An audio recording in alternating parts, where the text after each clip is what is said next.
Okay, Buffalo. And for anybody wondering, historical video will get done after this.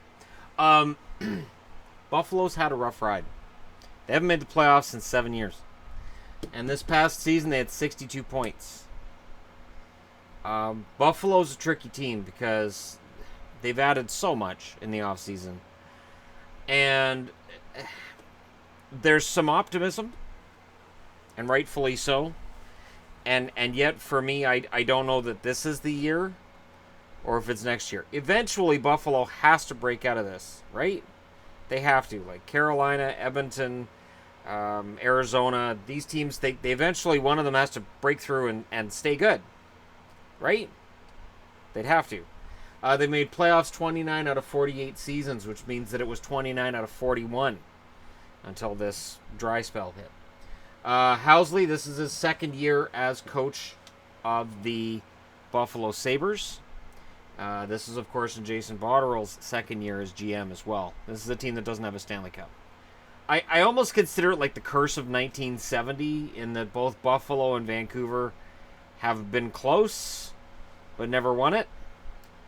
And the word curse gets thrown around too much in sports, but it's what hit me a few times while I'm doing this. Like, is this a 1970 thing? That the teams that came in that expansion aren't allowed to get better? Because both Vancouver and Buffalo are reasons for excitement and some optimism. But you look at the rest of the division and you go, who do they bounce past? Top 5 cap hits, Jack Eichel. There's a lot of pressure on Jack Eichel this year. And I know there's a lot of Buffalo fans who say, yeah, he's worth $10 million. I don't know. I don't know that he is. Now, I don't know that he isn't either. Because in his first couple of years in the NHL, well, 3 years, he's had those moments where he's looked like the fantastic game breaker, and he's had some injury issues here and there. And we don't really know for sure where Eichel's going to fit. Is Eichel going to be an 80-point per season guy? Or is he going to push towards 100? Is he going to be closer to McDavid than what he is right now? And I know there's Buffalo fans who say, oh, no, he can still be almost as good as McDavid. And I applaud them. But, man, that $10 million a year, there's some risk there. Kyle Okposo's number 2 on the cap hits. I think if they could redo it, I think that contract either doesn't get signed or gets signed for less. Pominville is the number 3 guy in the cap hit, but he's UFA this coming summer. So that $5.6 million looks ugly, and yet he's a UFA next summer. He may even retire next summer. We don't know. Ristolainen's number 4 on the list. I think he's a guy who I think gets overrated and underrated at the same time, if that makes any sense. He kind of reminds me of Ekman Larsson that way, where some will really prop him up as being better than what he is, and there are others who attack him and he's better than what people might say.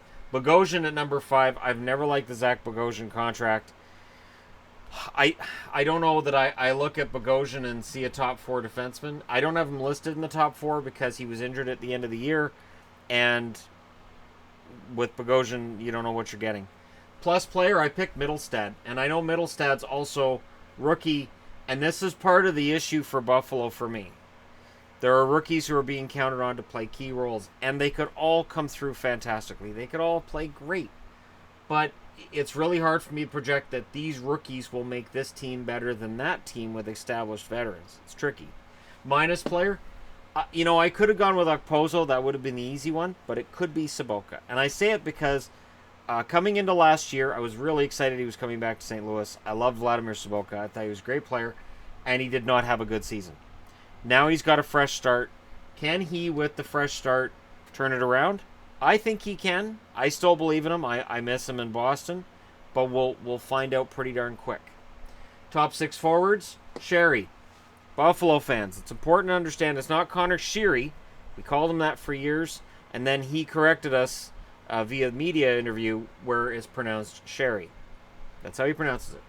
Eichel, Reinhart, Nylander, or Sobotka. And I've got that either way because Alex Nylander, I don't think he'll ever be talent-wise anywhere where his brother is or points-wise where his brother is. But Nylander, while he's put up some middling stats at the American League level, he's still projected as a top 6. And I think he'll get that shot. I think the idea of playing him with Middlestad is going to be too much of a temptation for Buffalo to turn down. But if it doesn't work out, Saboka probably jumps into that spot, and Okposo is still top 6 at this stage.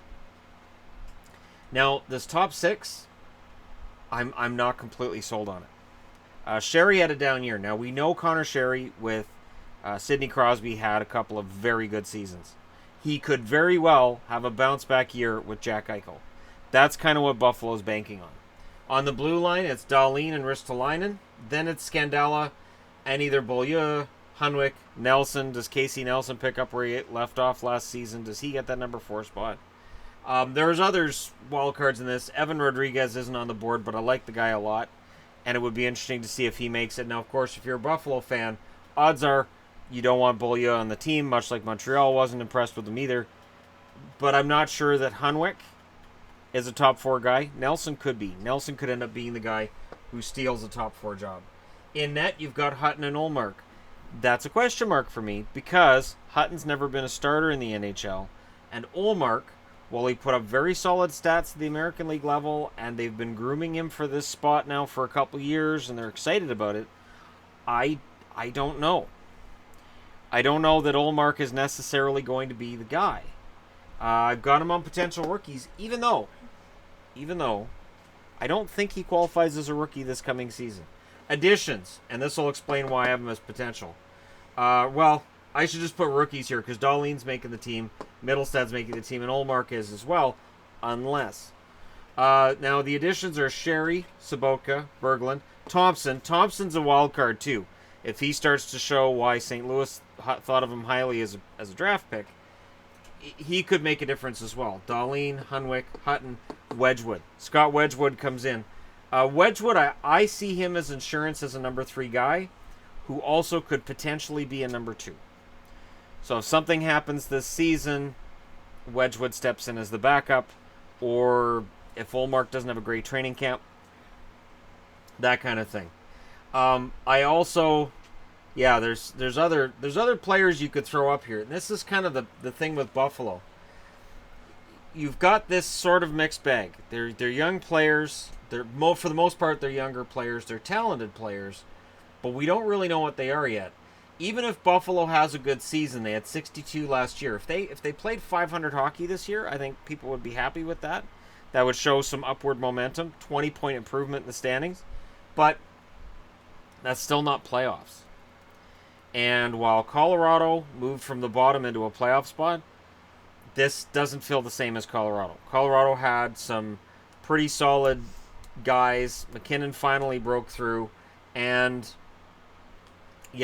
Colorado, it always felt like was underachieving. Buffalo, I don't know. They haven't made the playoffs in 7 years. That's why there's a what where it shows last 5 years playoffs. And where people picked them to be on the channel, there were 5 brave souls who picked them to be number 1. That doesn't qualify as a percentage.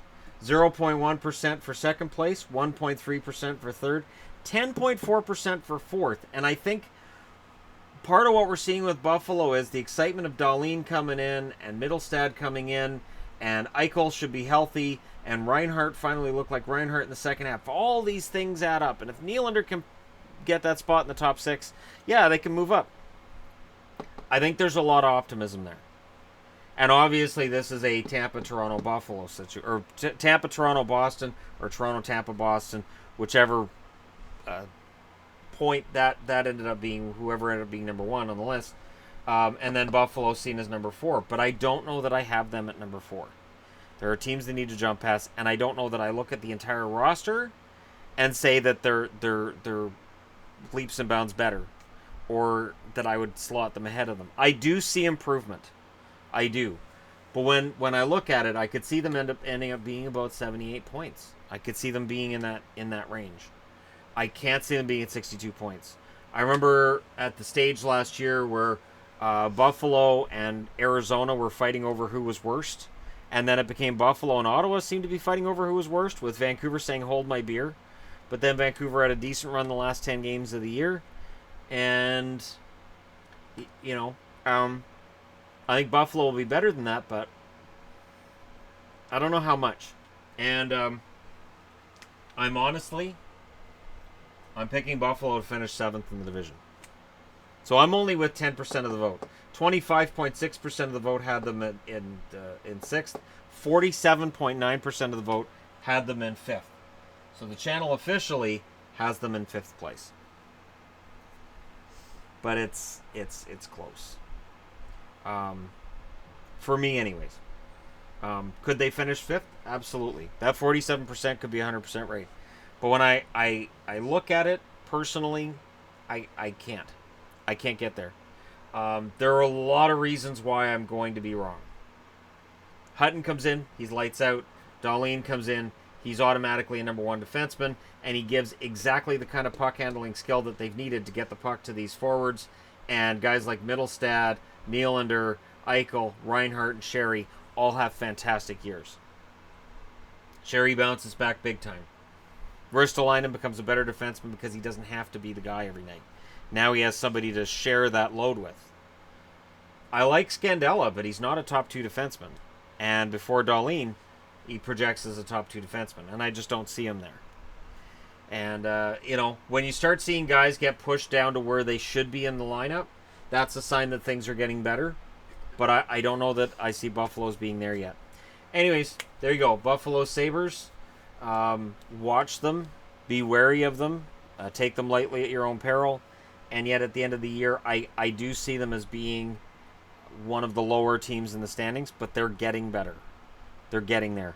I look at this tandem in net, and I can't get behind it. I look at their defensive depth, same thing, and their recent track record. It takes a while to turn those things around.